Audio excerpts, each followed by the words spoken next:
Welcome to LOA Today.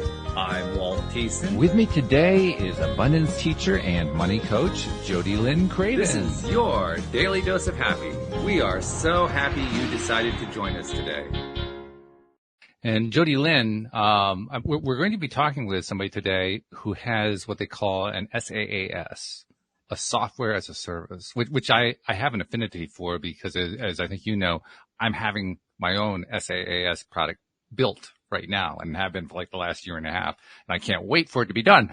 But, so that's kind of an interest of mine now that, you know, has been on my mind for quite some time. So to actually get to talk to somebody who successfully created one and has been utilizing it, I'm looking forward to that part alone, not to mention her story, right? Yeah. This is going to be fun. Yeah, absolutely. When you said SSAS, whatever, I blanked out completely because I have no idea what that means. So I'm just excited to learn more about all of this stuff. Well, we use it a lot. All of us to one degree or another use SaaS software. We may not realize it. I mean, literally at its core, for instance, Facebook is an SaaS if you really come down to it. Any of the social media are SaaS. Software as a service means anything that you can access online with software, where the software is not necessarily installed on your computer. You're accessing something on a server somewhere. Or in the case of Facebook, 5 million servers. But the point is you're accessing it someplace online, right? Well, that's what SaaS is. And more and more people are realizing, well, gee, I got an idea for that. I'm going to apply that and see how it works out. And our guest today did that. Yeah. We're going to learn about that.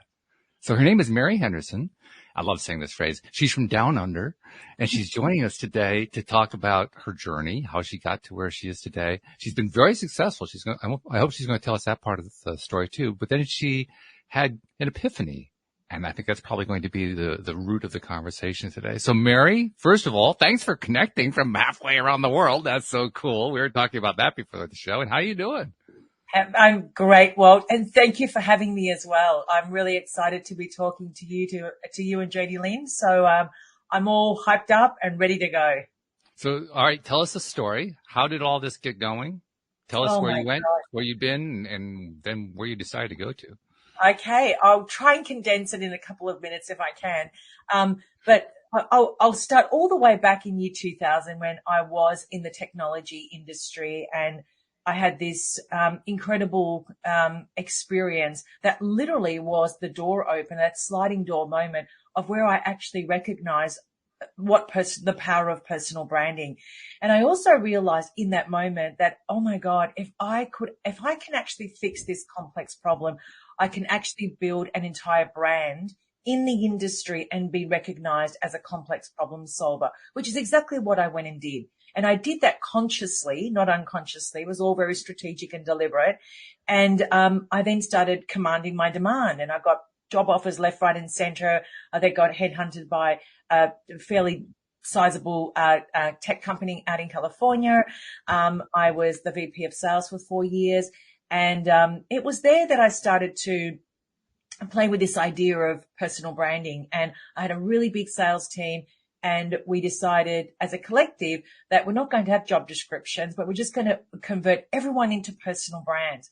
And the reason I did that is because I recognized very, very, very early in my career at that senior role that if I could get people to show up every day and be in their natural state of being, they're actually going to give 100%, not 50%, 100%. And I proved my point to be absolutely accurate. And so these people would show up at work and they would say things like, oh, I love coming to work because I can be me. I mean, how many times have you heard that in a serious corporate environment? So never. Exactly, Jody. But you know what happened? And this is the phenomenal part. I entered that business, managing the Asia Pacific region as a $4 million business. 48 months later, it was a 54 million business with triple digit margins. Like This is huge in tech. So anyway, so then I was there. You were part of that 2000 boom is what you were. Yes, exactly. Yeah. And so, but that's what I'm saying. I've seen so much change in technology and also being immersed in technology for pretty much most of my career. But then in 2005, I wanted to start my own business. That was my driver. I always wanted to do that. I started with one startup. It was fairly okay, kind of successful. Had some hiccups along the way. Then I went into another startup, which was starting up my digital agency / software company. So we developed bespoke software or web-based applications for the academic sector. I found a niche. I went and closed that niche, and that's basically what my company did for 7 years. Wow. Now, that was a very interesting time in my life because I was not a software developer. I actually had no idea what software was at that point. I mean, of course, just going to a business that you know nothing about. But interestingly that, I still had this, I was still leveraging my brand as a complex problem solver, really got myself involved in government projects and all these associations, etc. I did fairly well. It was a 7-figure per year business. Nothing wrong with that, infrastructure, etc., except that I didn't wake up every morning and think, I'm excited. I can't wait to go to work. This is going to be a great day. I was literally depressed. It was an uphill battle every single day. So now I have my second son, and 3 hours after he's born, I have this amazing epiphany. And because my lip balm fell out of my purse because I had dry lips, of course, 3 hours after you give birth, and my business card fell out of my purse with the lip balm. And I held this business card and I'm thinking, oh my God, my whole life has been a series of labels. This business card is defining how I fit into society, how I am seen and judged in society just because of this title. And yet I actually hate the business I've created. I know hate's a very strong word, but honestly, that was the truth. And I knew 3 hours after I gave birth to my son that I would actually resign from my own company. I was so certain of that. I knew in that moment I had to get out. So 2 weeks later, I did do that. I sat with my accountants and they were like, I think you're a little bit hormonal. And I said, oh, no. No way. Did they actually say that to you, Mary? I swear to God, Jodalene, I swear to you.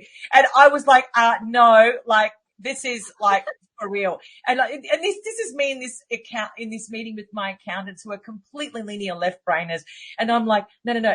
This is my soul. My soul knows what it wants. And they're looking at me going, she's kind of totally lost the plot. Could you imagine using language like that with accountants? They have no idea what I'm talking about. So that was September. Okay. Going into October, 2011. 2012, January 1st. I remember this. I'll never forget this day. It was the first day of my adult life that I didn't have a job to go to, like ever. And because I ended up merging my company with another company, I was free. And on that day, 1st of January, 2012, I walked to my Mac and I Googled, how do I change my life? That's the truth. Wow. And it was so profound. But that 12-month period, I had the most incredible mentors. One was a professor in philosophy who I actually found that day that I Googled, how do I change my life, doing a TED talk. And I knew that he would be my mentor. I had another mentor who was an expert in the emotional body. And these two people were trying to help me understand, who am I at my core true level? Like, what am I? Like, is this it? And so I started that journey of self-discovery, inner discovery, self-actualization, all of that back in 2012. I haven't stopped. It's still going on. It's just that I'm a much more, a clear version of who I am, I guess. And I also, through that 12-month process, I also realized that this is why I'm so passionate about my SaaS product, because if it wasn't for that 12 months, I would never have developed my SaaS product. And it was this, that I already have everything I need in order to pursue my purpose. And I've been looking for my purpose outside of me, when in actual fact, all of the inventory is already inside of me. It just required for me to stop and see it. And once I saw it and I could unpack it, then I recognized in myself, oh my God, how many other people can't see this? And hence why I built my SaaS program.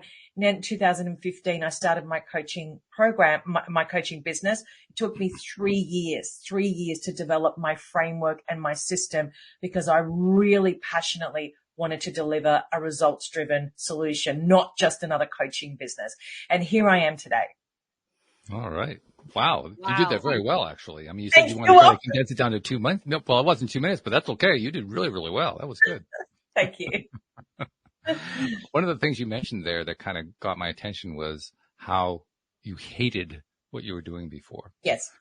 And I totally get what you're talking about. I think Jody Lynn totally gets what you're talking about, but that can sound really kind of wacko. Like, can you describe, first of all, why it was that you hated it so much after having loved it? Because you apparently loved it before. And then secondly, what made you decide you wanted to change? Do you know what, Rob? I actually never loved it. What I loved was the validation I was looking for from my parents. That's what I was craving. I didn't love what I did. I was just looking for somebody, and it was just my parents to say, "Oh, Mary, we are so proud of you." Excuse me, even though you didn't finish your degree. That was the truth. Wow. So when I confronted that truth, I was free. So that was immediately what happened when I was on that hospital bed. I realized that that was the truth, the whole truth, and nothing but the truth. And so, but the feeling of hate for me was every day was such an uphill battle. Like, it was just such a struggle. I felt that my soul was just stripped away of all of my energy, all of my all of my juice was just sucked out of me every single day. And that to me demonstrates something's wrong. Something is absolutely wrong. I can't be living my life like this every day. I just couldn't, in my head, I couldn't grasp the idea of doing what I was doing every day. Even though in my corporate life, that corporate job that with my big team, when we build a big business, I love that. And the reason I love that is because I was in my natural state of being. Of course I'm going to love being Mary if I can wake up every day and do things with ease and grace because they come natural to me. Now I'm in this software company and I've got to manage software developers, completely different paradigm, as you would know, Bob. Yeah. And so I've had to adapt to all of these different personas, different deliverables, different intelligence, different systems, all of these layers. And I'm sitting back thinking, what the hell am I doing here? Even though I built it into a 7-figure business, go figure. But the point being is that if you're not in your natural state of being, it's really, really, really challenging. Yes. Oh, and that totally resonates with me because my background, long before I started doing podcasts, pretty much from when I got out of school, was in IT. Not because I studied IT, I didn't, but because when computers first came out in the early 1980s, I got one and I found it was easy for me to use. And so that became the basis for my career. And by the time the turn of the millennium came, I was a server manager, server administrator, and so forth. And I was in the same kind of space you were in. I hated it. It was the best money I'd ever made, and I hated it. It was not fun. Exactly. And so I decided, I went off and created my own. Now, I wasn't trying to create a multi-million-dollar company like you were. I was just trying to survive. If I survived, I figured that was pretty good, which was probably aiming too low, but that's another story. But the point is that I was still doing technology. I was building websites and doing them for small nonprofits and so forth. And I still hated it. I hated it less. So I was giving myself a little bit of a break that way. But ultimately, that even caught up with me, particularly because the 2008 financial crisis wiped out my business entirely because nobody gives to small nonprofits after a financial crisis. Yes. And the next few years was just hell trying to survive financially. So that was part of it. And then the way I was trying to climb out, well, IT, that's what I knew. So I was trying to climb out doing something I absolutely despised.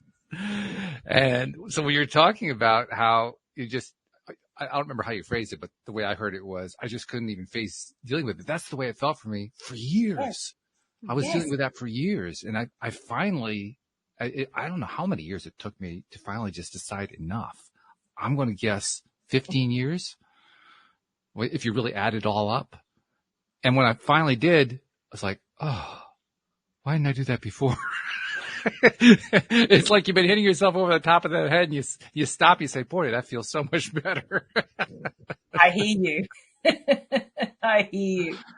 So when you were telling that part of the story, yeah, that really resonated with me. I'm not sure that that's something that everybody has experienced, but there are probably a number of listeners who have experienced that in their own fields of endeavor that they've been engaged in, largely because anybody who comes out of school, the odds are overwhelming that they're not going to know what they want to do with their lives. There are a few who do know, and they have a great time, and they get in the right career.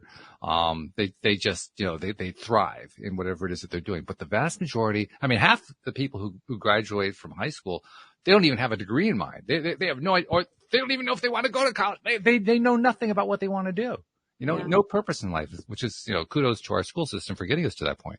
But the fact is, that's the way it works out. And I think people deal with it in different ways. Some people learn to kind of come to terms with what they're doing. They find the good in it. They find ways to kind of weave it into their lives and accept the parts that they don't like so much and so forth. And some of us just go into the bathroom and throw up. It's just different reactions from different people. And I think a lot of our society, like as you talk about school, I, reflect on my entire life. I feel like a lot of the systems that we have in our society, gear you or guide you into this box. Like you gotta pick a box and then stay in your box. And I can't count the number of times I've been in a box and hated it, as you said. You've been like, I don't know how I get out. And I think that's where a lot of people get stuck is I know I hate it. And maybe they've confronted that truth, but they don't see another possibility that even exists. Like, how can I make money or even stay in my job and have a different feeling? Like, that's not possible. Like, I can't just leave my job and do what we did. I don't have a 7-figure business to sell.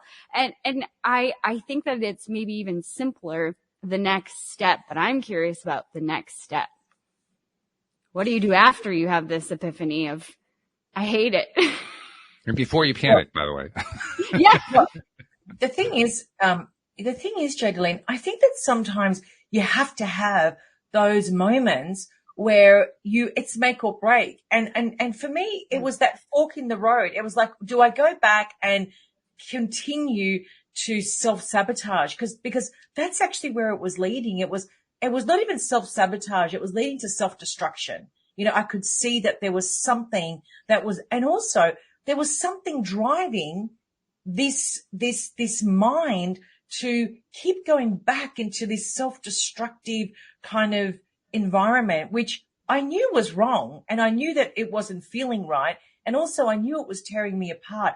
But ultimately what it was that I wasn't myself. I recognized that. And I think that's a really important point to make, because to your point, Jodalene, how many people actually go into a career of finance or accounting or law or medicine, but most people, believe it or not, do it because their parents want that want them to do it. So, and the reason I say that is when I had my software company, all my staff were computer scientists, all top degrees. They were the top in their class. But you know what? I had 2 that had no degree, and they were my best developers. They were self-taught and they loved it. It was like their passion.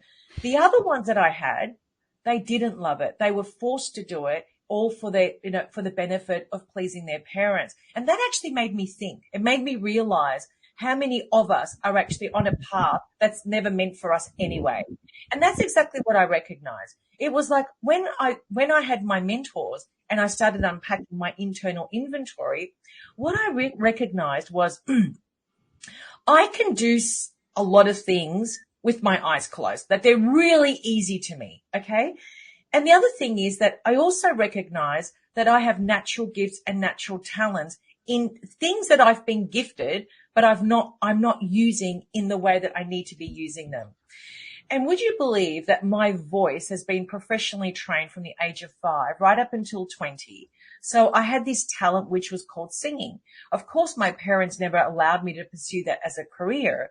And on a side note, thank God, because I don't think I would ever want to be in that industry. But the thing is that I did not realize that I didn't lose singing. Because you can't lose the gift. The gift is the voice. So the next thing was, well, what am I going to do with this gift? Right. And other gifts as well.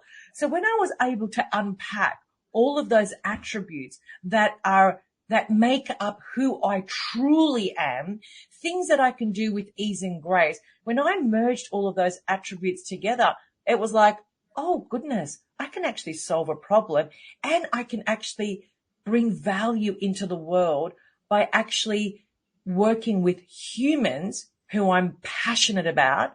I don't want to work with corporations. I want to empower individuals, and I want to show them how to do this systematically, because I can do that. I know how to do that. I know sales. I know personal branding. I know how to build systems. I know social media. And when I merge all of that together, wow, this is pretty exciting. And so to me, the next step is, and this is what I say to people, I wish that there was a law in every single country in the world that by the age of 40, if you haven't taken a 12-month sabbatical, you have to do it now. It's a SOS, because in that space of, silence, and when you actually feel like you're immersed in this unknown, that's where the answer is. And so I feel that that's the next step, Jodie Lynn. That's a bold step. Yes. I love it. It is a bold step, but you know what? If we don't take the boldness, then we're always on the hamster wheel. We want different results, but doing the same thing. So that the key is to get off the hamster wheel and step into the unknown, where it's really uncomfortable. You have no idea what the next thing is, but we have to actually go through this process of elimination, because what I call the mind virus gets involved. And then we just start to allow this virus in the mind to take control of our destiny. And we get caught up in that, never questioning, how come I don't love my job? Why do I not have great relationships with my children or my friends? Or, why am I unhealthy? All of these things should be questions that we need to ask. Mm-hmm. To what extent do you think it's important to have that kind of passion for what you do in order to be successful? And I ask that advisedly because you were successful without it. So that's why I'm wondering. Yes, it's exactly right. I think, Walt, to be successful, we have to have success come to us. So we're actually on the wave and it's flowing for us. I feel that we do need to utilize what we have that comes easy to us. These are our gifts, our talents, our skills, our knowledge, our learned knowledge, and most importantly, our wisdom. Because what I have found in the business that I'm in now is my clients, they don't care about my systems or my frameworks or all of that stuff. It's there. They use it. They follow it. It's amazing. Really, what they want is my wisdom. That's the truth. Mm-hmm. And that's all they want. When we're on a call, they're not saying, oh, can we just look at module 5, lesson 3, framework 2.2? Like, they're not saying that. They're like, what would you do in this situation? And I, as the coach, the mentor, I should be able to answer that with ease and grace. If I should be able to go deep and wide and bring in as much as I pack so much into that conversation. To me, that's the exchange. That's the intelligence that all of us, can access.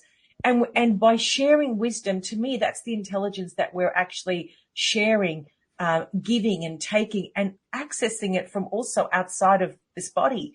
Mm-hmm. So I don't think that, I think that there are a lot of people that have got very successful businesses. Look at accountants. How many accountants do you know that don't love accounting? It's a business that they've built.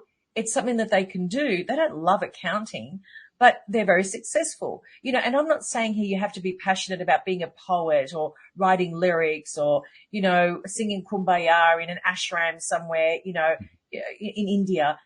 That's not what we're talking about here. What we're saying is that you have to at least have that ease, that grace, that when you do what you do, it has to be something that you love, I think. Yeah, you're not fighting uphill. Exactly. every single day. It's flow rather than force. Yes, correct. Yes. I think there's something to be said for the joy too. Because Yeah. the joy that's what it's the difference between external motivation and internal motivation. Joy is internal motivation. 100%. Yeah. And I think I have to agree with you 100% on that, Walt, because, till this day, it's 2023. I still have that butterfly, the joy in myself of my day, preparing for my coaching call tonight and, just so much excitement. There's so much movement because when you're present in the very thing that I believe I'm meant to be doing, then there's constant movement happening around me. There's energies flowing, ideas, creativity, all of these aspects need to come into the mix in order to be able to show up as the best version of yourself. Agreed. When we got started, we talked about, or we alluded anyway, to the idea that there was going to be some woo-woo going on in this. So where does the woo-woo come in? I think I add a lot of woo-woo in my work, and one thing that I recognize, when I first started my coaching business, especially because I've had a lot of mentoring till this day, nothing's changed. I'm very interested in lots of different aspects of the mind, the body and the soul. And, when I started my coaching business, I was very linear, it was all very much systems orientated, implementation, the SaaS, the this, and it all worked beautifully. What I realized is that when my clients implemented and they were ready to launch, something came over them. It was almost like, I can't do it. I'm frozen. What imposter syndrome? What if they find out, I can't do these. I'm not good enough. What are people going to say? I suddenly realized, why are these people like this? Like, what is stopping them? And then I suddenly thought, oh, wow, there's something there's a condition much deeper than the brain and the body. And I need to tap into that. I know how to do that. And my mentor, who was Peter, who was an expert in the emotional body, he said, you are holding on to a lot of wisdom. And in yourself, that you've got ways of how to break that. Why don't you actually give it to your clients and help them? And I immediately said, but it's too woo-woo. What will they think of me? And he's like, well, what are you going to do with it? You're just holding on to all this knowledge and wisdom. Shouldn't you just pass it on, like a baton and give it to them so that they can pass it on? That's how we're going to make the world a better place. And I was like, oh my God, you're so right. So then one day in my coaching calls, in my mastermind, it's group coaching, online, and we were on our Zoom call and I said, okay, I just want to kind of, just give you an idea and just get your feedback. Tell me what you guys think. What if we just made our Tuesday calls all around energetics and really just talk about self-actualizing your potential and ways of doing that, really bring in the feminine system into the work that we do. You've already done the masculine. You're brilliant at masculine implementation, but let's become that version of you now. And that was the thing that I had to, that they had to recognize. They had to embody what they just built and become that. And that was the hardest part. And I tell you, every person on that call, there were tears and people were just like, we were waiting for this moment. We were waiting for the woo. And I'm like, let's go. And it was so amazing, Walt, because I just could see transformation happening in like real time. I can't explain it. It was just things that I would talk about, and every Tuesday I bring a new topic and I talk about it. We go deep, and I'm very visual. So I do a lot of illustrations. I want people to walk away and have that aha moment, because I truly believe that when people have that switch, when they flip that switch, there's no stopping that individual. But what I've got to do is I have to help them unpeel those layers, because when the mind becomes the driver and the soul's out here, then we need to merge those two together and understand how to bring what's our natural state, our true self, to life. And the false self, the facade that we all of us have, we need to drop at many aspects of that so that we can go beyond that and shine. As I say to my clients, we need to shine bright like a diamond. It's so important. So there's a lot of woo that I bring in, but also I'm pragmatic, Walt. I don't do the whole, let's sing Kumbaya and let for an hour. That's not me. I'm pragmatic. I'll back it. I'll look at science. I'll research like crazy. I'm very interested in Carl Jung's work. I bring a lot of that into my mix, and I think that it's very important to bring levels of I love validating what I'm saying and I'm very big on that. So it's not just, and also it's a lot of what I talk about is being self-experience. It's not like I've read a book and it's like, okay, now I'm going to feed you some information. It's like, look, I've experienced this and, and maybe it might be experiential for you as well. But here is and I explain it. I think that woo-woo integrated in our work, even if it's in normal language, but you're actually communicating and using words, which are spells, right? Words in the right vernacular, we can move people in a massive way. As you were saying that, I was recalling my journey doing this podcast. And when even as recently as when I first started the podcast, the idea of talking about woo-woo on a podcast, a radio show, or anywhere, that was, whoa, you don't do that. No, don't go there. But the show was all about woo-woo, so I had to kind of embrace it. No choice. And over time, what has happened with me is I've come to the realization that, there is science. Yeah, there is woo, but they're really just two ways of saying the same thing. Yes, exactly. Mainstream science has its thing. It's like, oh no, I don't do the woo-woo thing. Although more and more mainstream scientists are leaving the mainstream and becoming more woo-woo, which is a good thing. But putting that part aside, they're really talking about the same thing. They're just using different language. Exactly. Mm-hmm. Exactly. Till this day. But the other thing is, I was just talking to somebody the other day and I said, we just have to we have to see the world with eyes wide open. Occult knowledge is everywhere. Okay. We just have to have your eyes wide open. So what we're talking about is not, something weird. It's the truth. Like if you really look at it and you break it down, it's extraordinary.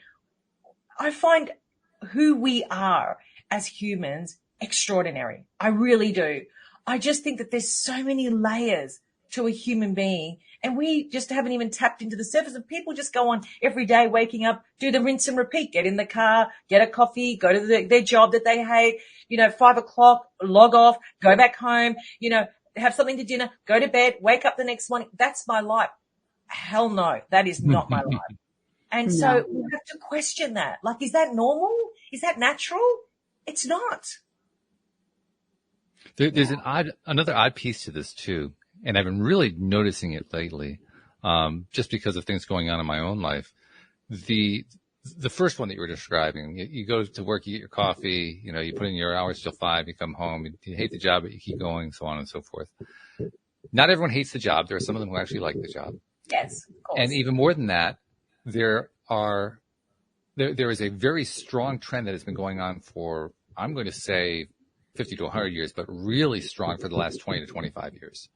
And that's a trend that Google pretty much popularized toward authority, toward the idea of who's the authority, who has the credentials, who has the links, to use the Google terminology, right? Who's got the links? Who's got the real backing? Yeah, there it is. Now I got the authority going my way. But there's a toxic side to it. There's a toxicity to the authority side. Yes. Because we've become so entrenched as a society in that certification thing that it's gotten to the point that most employers won't even consider hiring somebody who doesn't have the certification. You mentioned you had those two programmers who were your best programmers who had no certification, no training whatsoever. And they were the best ones. And I think that probably happens more often than people realize. But it also makes me wonder how much is, I'll call it the mainstream for a way to differentiate mainstream versus the woo-woo. How much is the mainstream undermining itself by this practically worshiping of authority, practical worshiping of certification, of expertise, degrees, all this stuff? I actually get the feeling there's a self-sabotage going on that's leading to a crash. I mean, maybe I'm kind of over dramatizing, but that's where I see it going. I see two sides to that coin, Walt. The first one is you're absolutely right. That's the first thing, because no one cares about your 42 certifications and your 29 degrees. Honestly, they don't care. Not one person has ever asked me or my clients, can I just have a look at your degree? No one cares. Before I engage you, would you mind just showing me a resume of all of your degrees? They actually don't do that. So here's how I see authority. To me, when I work with someone, I first thing I ask is, have you dedicated at least a minimum of 10,000 hours to your specialization? Now, I'm looking at that as just inventory, because how do you package somebody that can solve a complex problem without a background? There has to be some type of background. And that is made up of your knowledge, your skill set, your wisdom, your passions, and your experience. Okay. All of these need to be merged together. So for me, an authority is somebody that can genuinely solve a complex problem with outcomes and results. That's in a square what I would be looking for, that can command premium pricing. So, but you've got to back it now. So how do we back it?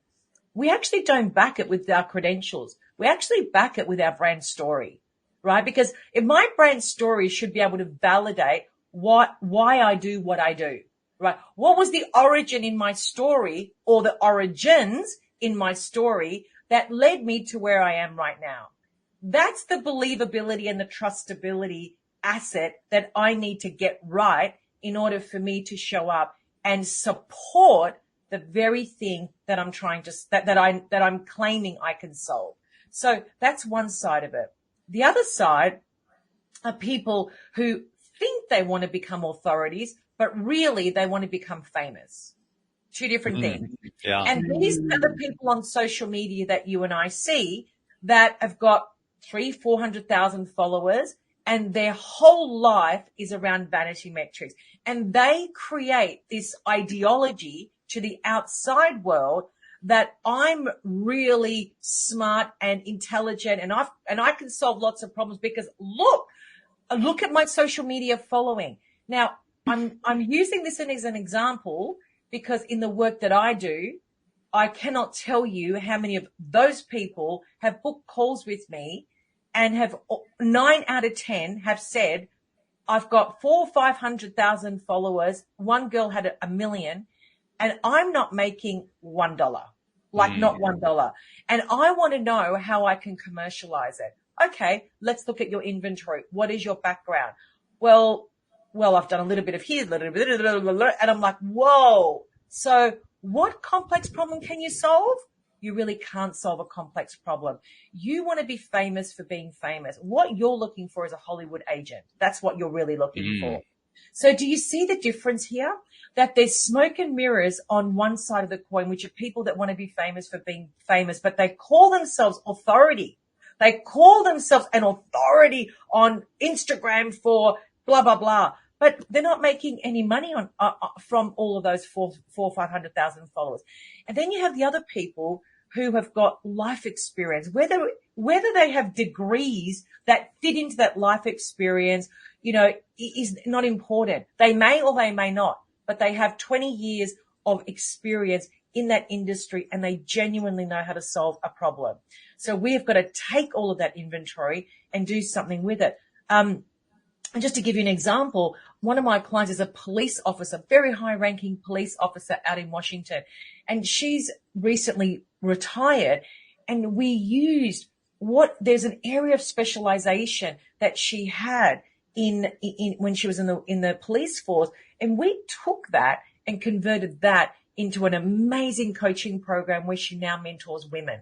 Do you see what I'm saying? So it's not about going from a police officer to a police officer or serving the police academy or the police force. No, she's taking this very specific and bespoke knowledge that she understands why people go in and out of prison. Like there's a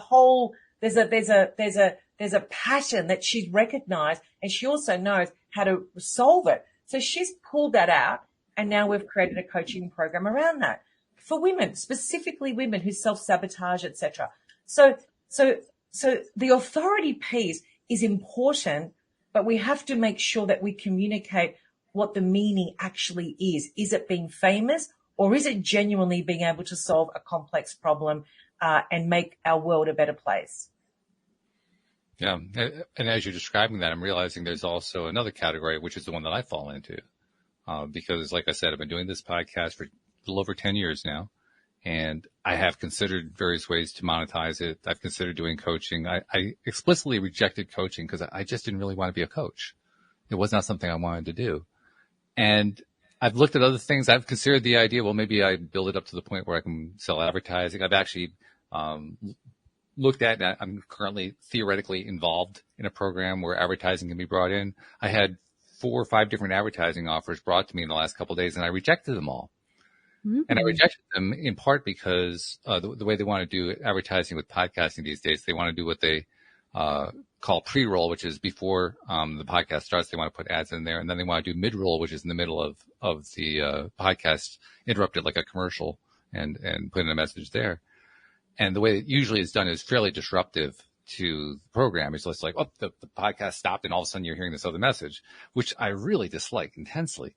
And that was the reason I rejected all of them, because they all wanted to do a mid-roll. I was willing to consider them. They're products and services. Okay, I can see having those at the beginning of the show, but not interrupting the middle of the conversation. And this kind of ties into a bigger piece for me, which is I don't want to spoil this, because I've got so much non-monetary value out of doing this podcast just for myself, not even mentioning what it's done for my listeners, my co-hosts, my guests. I mean, so many people have gotten so much value out of this. The last thing I want to do is spoil it by commercializing it. And yet, certainly, I would love to be earning a living doing this. You know, not that I don't have other income sources, I do, but I would love to be able to do that. How do you go about resolving that problem? Because that's one I've never been able to solve. How do you, without selling yourself out, commercialize what you're doing in a way that works for you? And I think this is where, it requires what I would call the unpacking process. It really does it's not something that you can answer, in 1 minute. I think it requires, because when I'm working with people and I'm looking at, and we do an onboarding call, I really dive deep. And for me, to get the best outcome in terms of creating a solution, communication and asking the right questions is the best way to do it.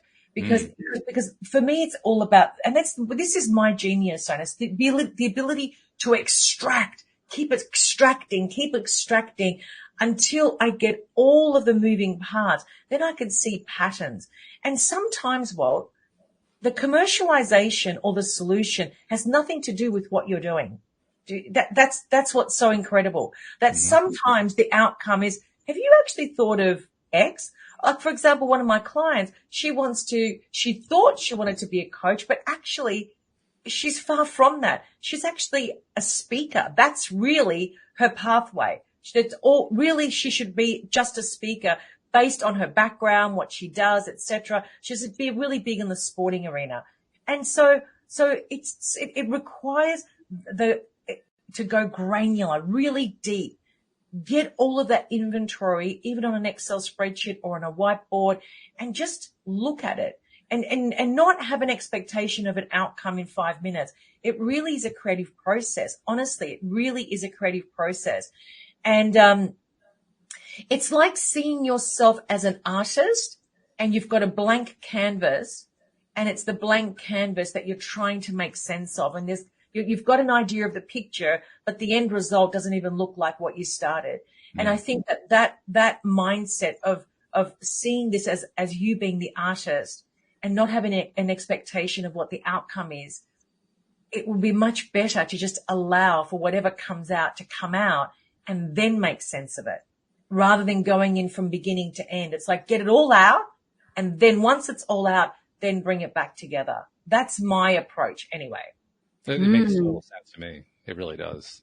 Yeah, that's beautiful. I mean, that's not all that different from what I have done so far. I haven't done it with a coach or a mentor like you, but it's part of the reason I ended up at the point where I said, I don't really care if I don't monetize it. I love what I get out of it in other ways. And if somebody comes along and says, well, why don't you try looking at this way, and this way actually works? Yeah. Okay. I'll pay attention.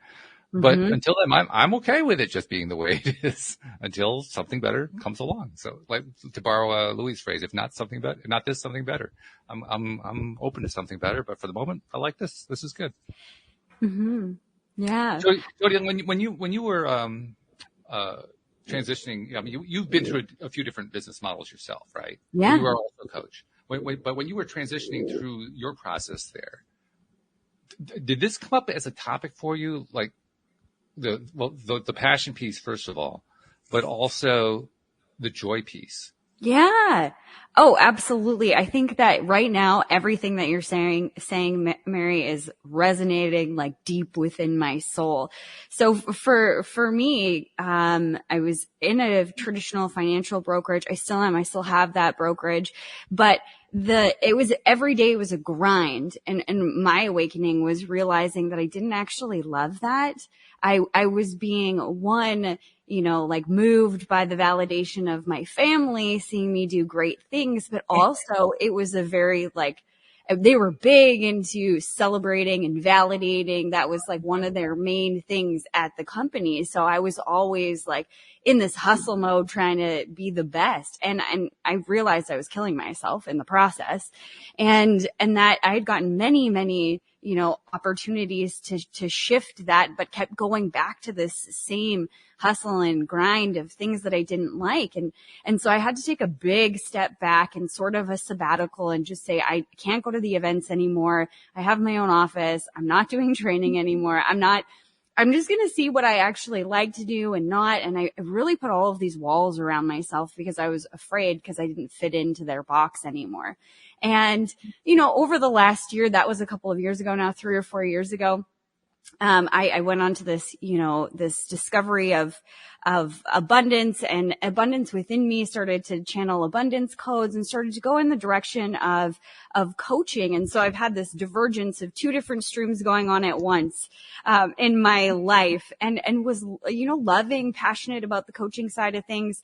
And then started to realize that I had lied to myself a little bit on the brokerage side of things, that there were still things that I liked. Like I liked sitting down and building a plan and showing people how they can get to their goals. And that just fills me up, the strategy side of things. All the other stuff, I can leave that. But seeing the bigger picture and explaining complex financial things in a way that people understand is one of my gifts. So I like doing that on that side.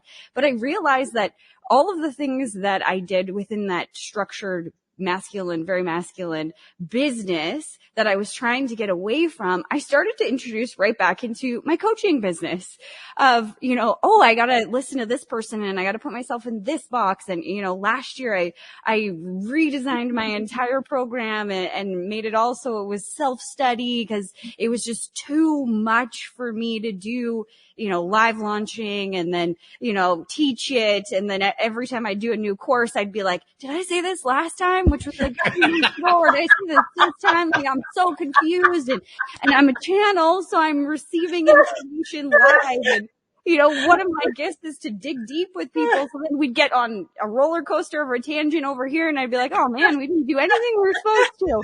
I have no idea what I'm supposed to do. But Mary, as you're talking, I'm like, wow, I put myself into this box because every coach that I've had to coach me on like the marketing and the branding and stuff for the abundance consciousness, as the other business is called, is they all wanted me to just talk about money. Because I understand it. I understand the complex financial structures. Great. Amazing. They wanted me to talk about money and just law of attraction when it comes to money. And what I'm realizing now and why this conversation is hitting me so hard is that over the last couple of months, it's this big realization that it's not just money. Yes. Abundance is more than a number. And that was one of the first things that I had declared. And I understand that. And I wanted to teach more of that, abundance in all areas of your life. But I just put myself back into that box and started hating doing that too. Like I like the lives and stuff, but there's a lot of lost passion there. And it's been so frustrating trying to navigate that. So yes, I've definitely felt that, Walt. And I'm today. And Jody Lynn, can I just add to that? the problem with a lot of, the digital marketing mindset, if you will, is very much geared towards stick with money because that's a niche. And then you can just in that, follow that square. But you see, that's very dangerous. That marketing ideology around, find a niche and speak to that niche is very dangerous. It's so much better to say, this is the problem that I can solve, right? And there is no niche. The niche is invisible. It's like anyone that needs this problem solved, I can help you. It's a much more fluid way of also communicating and using much, much wider, bigger language. It's a lot more creative. So it's not money issues that you only solve. It's opening yourself up to abundance and prosperity. There's so much more to, as I said before, to a human being than just money. So much more to us. The ideal problem, what hit me hard, I even wrote it down, was, your backup or your authority is coming from the story that led you here. Well, the story was I was dying inside and hated my life and kept thinking money will fix this. And no matter how much more money I made, it was never fixing it. It was that realization. So I got myself out of that and was still making money, even though they told me I wouldn't, right? Went on this beautiful path. And that's abundance to me, is that path of seeing that you're not in a box and that money can come easily, and abundance in general. And it's just so interesting because I tried to put myself back into the box. Well, we're good at that, right? I mean, once you have a skill, you keep using it, and you had the skill of putting yourself in the box. So I'm very good at, hustling myself to death. Is essentially the way that it works. Jeffrey put the question very adroitly in the live stream. He says, "When does the hustle take over the passion?" Yeah. Well, maybe it comes down to how you've been programmed, and whether you're actually taking what Mary is saying and actually heeding that advice of you're like taking all of the, like an allocation or a itemized list of all of the things that you're brilliant at. And instead of, it has to look like this, allowing the picture to form itself and an idea to come through. Like, as you were saying, this person was supposed to be a speaker. I was like, maybe that's the direction that I was supposed to be going, instead of like, I'm a coach, because I hate the word coach. But it's just opening up to seeing a picture that wasn't a part of that box that you first created. Exactly. Coach is a box. Yeah. Yes, it is a box. That's why that's another very good point, Walt, because even the word coach is so limiting, because everyone's a coach now. Like, everyone's a coach. So when I'm working with my clients, and because they've got the backup of all of those hours, they've got the inventory to back them up, and they are solving serious, complex problems. They're transformational leaders. They're not coaches. And this is a language that we need to start using, because it's a rise above or everybody else. If you're a transformational leader, you genuinely have a solution to a complex problem, and you know how to solve it, you know how to deliver results, and you know how to deliver outcomes. If you've got all of those ticks, you're not just a coach. It's too limiting. Yeah. That's a very good point. Yeah, because, words, first of all, we know that words matter. The way that we think about things is influenced by words, and the words that we use influence the way we think. But more than that, it also, I think this is what you're alluding to, it also limits the way we think. It limits our opportunities because we've limited ourselves to that. Oh, there's the box again. The box again, exactly. It just keeps coming to that damn box. I hope it's made of cardboard, because I'm going to burn it. Exactly. And this is the thing, like, boxes are not made for some people like us, because we're just like, get me out of here. It's just like a prison to me. I couldn't cope. And this is why I think that when you're unpacking, your area of specialization or all of your attributes, isn't the goal and really I think everyone would try and aim for this goal, not everyone, but those that are dissatisfied with their current situation, is to find what freedom actually means to you. I think it's a very important question to ask ourselves. What does it mean to me? Does it mean having my own business? Does it mean having money, available to me? Does it mean having a relationship? Does it mean all of those things? I don't know.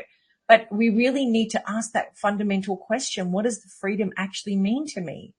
And not just once either. Agreed. Exactly. I mean, that's got to be an ongoing question, really. Exactly. Because we change as humans, right? Right. Yeah. Yeah. I mean, if you ask it once, okay, this is it for the rest of my life. This is the final answer. Well, and also our answer to this question, what does freedom mean to me? Comes from the perspective of the box we're sitting in. So if we think money, having a 7-figure business means freedom. Well, Mary would disagree with you. She knows that's not absolutely true. It's not. 100% not. And I think that freedom's not it's not about, I think we also associate freedom with things, material things, outcomes, results. But, when we start to see freedom as freeing our soul from a condition that it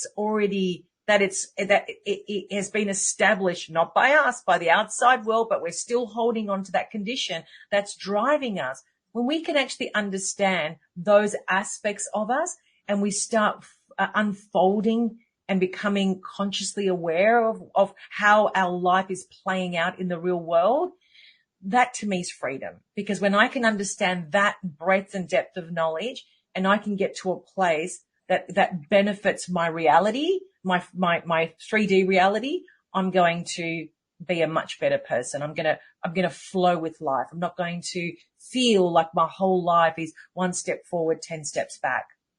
Yeah. As usual, Jody Lynn, the time runs out a lot faster than we want it to, right? Yes. This is fun. This is really interesting talking about this. Well, this is why I show up every week. I just love these conversations. I know exactly what you mean. Yeah. But nevertheless, we are running close to the hour. So there's a couple things we need to do. First of all, since you don't do coaching, since you do transitional leadership, we got to find out, how do we find Mary Henderson if we're interested in building our ability to become transitional leaders? Yes. Well, first of all, if anyone wants to book I offer a 45-minute free coaching call. So if anyone wants to talk to me about anything, feel free to book a call with me, which is maryhendersoncoaching.com/apply. Or you can just go to my website, maryhendersoncoaching.com, or any of my social media, Mary Henderson Coaching. And there's also that SaaS that we alluded to earlier. We never really talked about it in great detail. No, we didn't. Give us like an idea of what goes on with that. I developed my software as a service program, or software as a service program specifically and exclusively for my clients' world. And that was based on that 12-month period that I had with my mentor, who was a professor in philosophy. And he made me go through this process of elimination, which was so extraordinary. But through that process, that's when I recognized, oh my God, what if I could help people unpack all of their attributes in reports? That's going to give me real data. I'm going to look at those reports, because you can't lie in those reports. It's the truth. So when I can look at all different aspects of a human being, now I've got a picture of what they look like, as close to the truest version of themselves, not the false version of themselves. Because when we're creating a brand around a human being, we do have to show up as our authentic self. And to do that, we've got to drop the facade and go to the true self, which most people haven't recognized exists. So if I can tap into that, I can't tell you how many people get so incredibly emotional when they go through that process, because it's almost like that they're seeing themselves for the first time. But that's what I want to work with, because if I have the authenticity of a human being, then I can do a lot with that. It means that they can stand out in the world and be unapologetically themselves. And that's the truth of who they are. No competition with anyone. Don't have to aspire to be like anyone else. This is who I am. It's very powerful. So it's actually a key foundational piece to your coaching Very. program that is not really a coaching program. No, it's not. It's a very, very key part of it's the beginning starts with that. And I can't do anything without that. It's extraordinary. You know, it really, really goes very deep and granular, but it builds a really solid foundation. That's the truth. And that's what I believe is very important for the people that I work with, is to bring out that element of truth so that when they show up, they are absolutely who they're meant to be. Well, that sounds really good. I think anybody who has already latched onto an interest, they'll know to reach out, and we'll make sure we'll include a link in the show notes to make it easy for them to find it. And Jody Lynn knows what's coming next, because I always wind up the show with this, because you, like so many people coming onto the show, are a giver. You have become a giver. That's become part of your brand, so to speak. And givers don't get enough credit, in my view. Because there are many people you'll never meet, you'll never see, who you've touched in some way. You've talked on a podcast, maybe they did see your site. Maybe they even, tried your SaaS.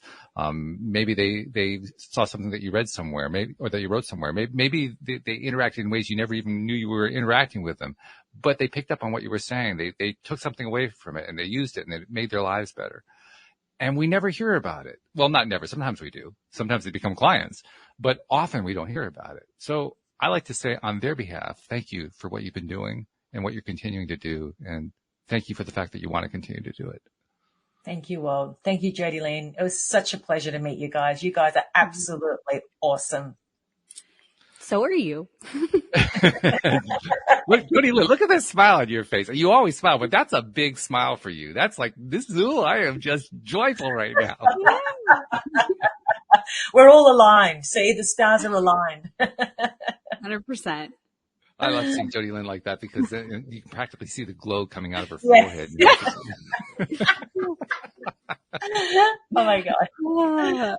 So Mary, thank you once again for joining us. Thank you for sharing all this wonderful stuff. So much. Really, really Thank cool. you so much. Yeah, very, very good. Thank you to our podcast listeners everywhere. We'll see you all next time here on LOA Today. Goodbye, everybody.